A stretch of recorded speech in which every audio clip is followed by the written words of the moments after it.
preach. Hi, how old are you? 6. Wow, good to see you. You may speak now. You have a question? I'm so nervous. You can do it for him too, Mom, if he can't get it out, okay? When I grow up, I want to be a part of Doctor Who. What should I do to get there? Awesome, right? Awesome. Great question. Well, you're doing the right thing by coming here. You've got to be nice to your mom. You've got to be kind to people. You've got to work hard and make the very best of the gifts that you have, of your talents, and take them out into the world. And if you work hard and you're kind and you are lucky, that will all be recognized. And if you write to the BBC and say, I love Doctor Who, I'd love to work on it, they'll maybe put that letter in a file somewhere, and when you're old enough, they may want to see you and talk to you about it. But the important thing is to have that ambition, to want to do that.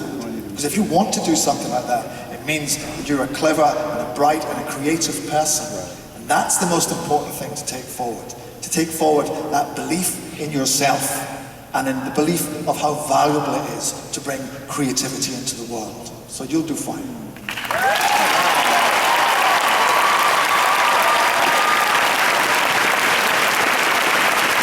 Now that was scripture. Good job. Hi. Hello, my name is Lucas, and I was just wondering, you did a Dalek voice last night. What other enemies can you do?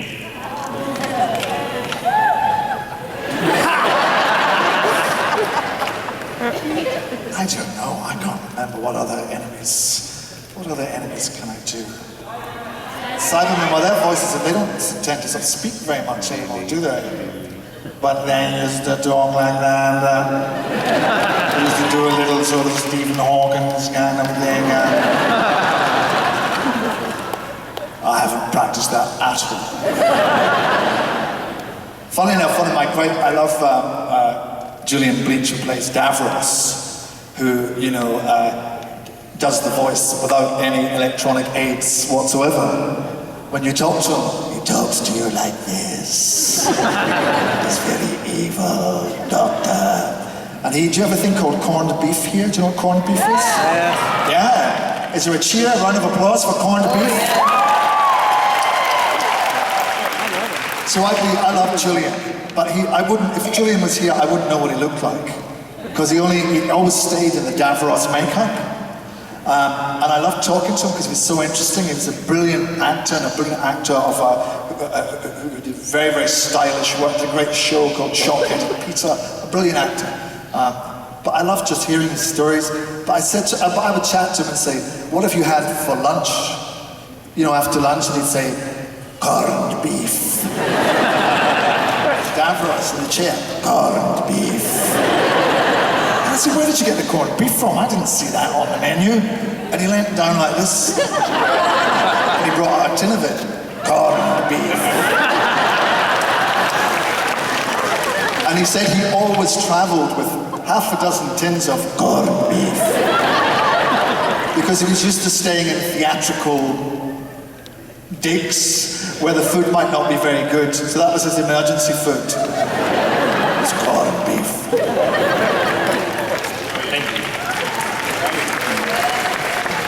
Wow, here we go. How old are you? 9. Hi. Hi, I'm Dakota. Besides a screwdriver and sunglasses, what objects would you have to be sonic? My ears. Sorry, that's just a silly joke. I think, well, the thing about a sonic is it can do anything, can't it? That's the trick of it. I think a sonic microphone would be good. Because then I could see you in close-up. That would be handy. And I think a sonic lawnmower. Do you have lawnmowers here? Yes. Because I hate mowing the lawn. It's the thing I hate most in the world, and so I would just set the sonic lawnmower off to But as I say, I don't think the toy manufacturers would like that very much. Okay. Okay, so remember, cut your grass. Hey man. Hi, Hello, my name is Luke. Nice to meet you, Mr. Capaldi. nice to meet you. Call me Peter. All right, nice. Oh, the doctor. Hello, doctor. I was wondering, since you've been here in the U.S., what is your favorite memory while you've been here? Dallas. Dallas. No, Dallas is... Dallas, it's one of the very weird things because I arrived yesterday and I got straight off the plane and I held up an immigration because they didn't, looked at it, said I came from Gallifrey and they didn't buy that. Although the guy at immigration said, "Where are you going?" And I said to comment, he said, "Spider-Man flew here the other day." And he looks at me and he said, "Who you?"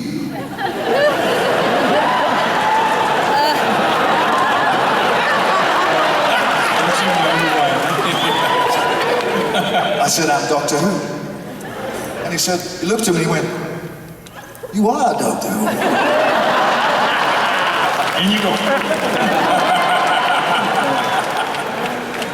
So that was fun. No, but actually what was that? So what I was saying was I really saw very little of Dallas except for immigration here and the hotel. But what is extraordinary, of course, is the people. It's so lovely to hear people. They're so courteous and smart and clever, and your accents are just...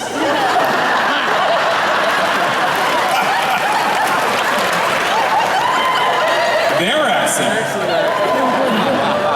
Beautiful. Absolutely beautiful. They'll tell you they don't have an accent. No, well, to me, yeah, you do, and it's absolutely beautiful. And also you have a wonderful courtesy, which is extraordinary. The person, talking to you may want to wring your neck or whatever, but they will say it in the most genteel way. Welcome to the South. All righty, we got a couple more. We got a couple more questions we can get through before he heads on down for autograph and photo ops. So we're just going to make sure that you guys remember to do that. Hi. Hi. Hello.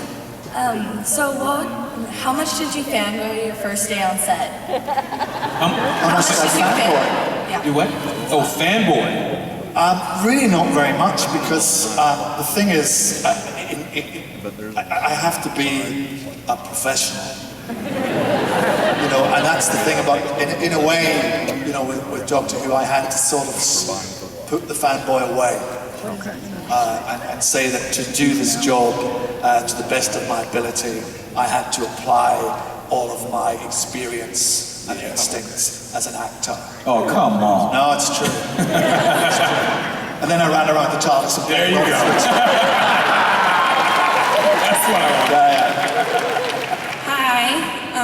Before I ask my question, I just wanted to let you know that you're my favorite doctor. Thank you. That's very good. And my question was there a certain moment on set or filming a certain scene that you felt that you had finally arrived as your doctor?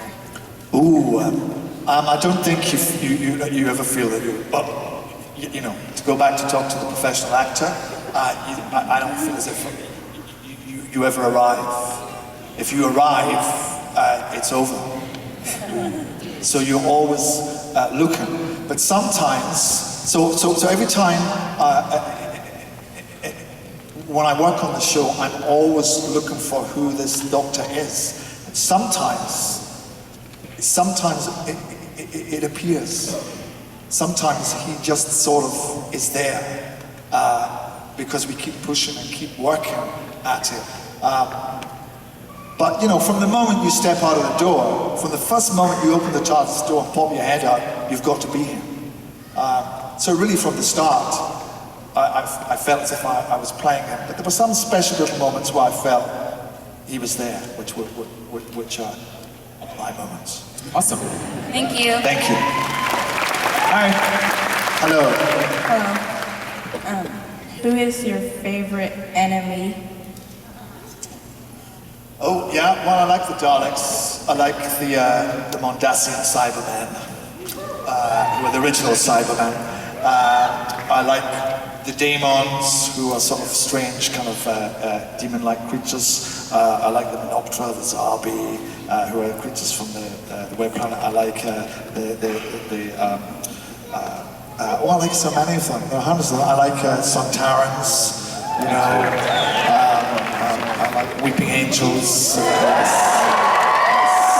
And I like the strange veil that pursued me in Heaven Sent. I thought that was really spooky. I loved the creature in Listen, which was never seen. We don't even know if it ever really existed, but it was such a kind of frightening presence. I loved that. Who's your favorite? The Daleks. The Daleks. Glad to hear it. You're hardcore. Thank you. Yeah, the Weeping Angel just scared the crap out of me. But I love them. I love the Weeping Angels as well. That's what we're for. Hi. Which is better, the sonic screwdriver or the sonic sunglasses? Well, you know, in real life, if someone said to me, "You're going out to a club? Have you got your shades?" I'd say, "Oh, what are my shades?" But if they said to me, "Have you got your screwdriver?" I'd be like, "No." I think they're both fun. I think the screwdriver's great for blowing things up, and people like to play with it, and the toy manufacturers love it. But Ray-Bans love the shades. Okay, this may be the last. We have to get him back down to the signing area, so this might be your magic ticket here. Thanks for all that pressure. That was lovely. I am loud. Sorry. So I love your work. I've been following your body of work for a very long time. So I'm going to ask the slightly non-who, but still who question about Torchwood. Yeah. About Frobisher. Dear God, how did you feel when you read the script about that character, and what was, I guess, your impression of the friend reaction to his very reprehensible but sadly still kind of understandable choice at the end? Because I sobbed like a 3-year-old for a good hour after that episode. Well, I thought it was great. I mean, it was. I was surprised at how powerful it was. And I was surprised at the effect that it had on people and how popular it was. And they ran it in the UK, they ran it over 5 nights. So that was all a surprise to me that it was going to be taken so seriously, which was right that it was. And it's down to the talent of the team and to Russell T Davies and all those people that they could do a show like that with a character of such complexity. I thought it was really sad, but I thought, you know, this is, I love when sci-fi or fantasy shows are able to reflect some of the complexity of the real world, and in a way, this was a man who was locked into a position with no hope. He had no other choice than the choice he had to make to protect his family, which, you know, is awful, and sadly, in the world today, there are people who are faced with choices like that. So it was a privilege to do it, and I'm glad you liked it so much. Thank you. Thank you. Thank you. It's a privilege to watch you do that and what you continue to do. And Malcolm Tucker may be the best eloquent cursor I've ever met. Thank you. F off and get a life. I get to do this. All right. Ladies and gentlemen, Dallas Fan Expo, Dallas to be exact, is proud to present to you Mr. Peter Capaldi!